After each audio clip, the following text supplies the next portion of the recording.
కొంతమంది ఇక్కడ ఉండవచ్చు, కానీ మీరు చర్చిలో పాల్గొనకపోవచ్చు. మీరు అనవచ్చు, నేను చార్లీ కోసం వచ్చాను, ఈ చర్చి విషయం నాకు తెలియదు.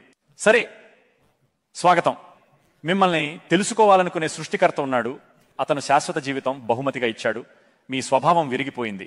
శాశ్వత జీవితానికి స్కోర్ బోర్డులో తగిన పాయింట్లు పొందలేరు.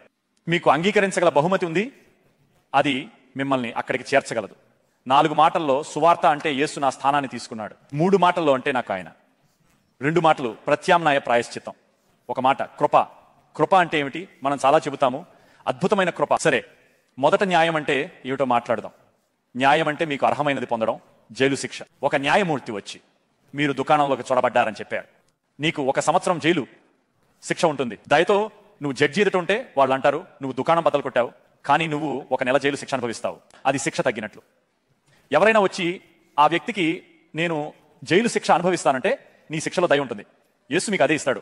దేవుడు నిన్ను దీవించును, ధన్యవాదాలు.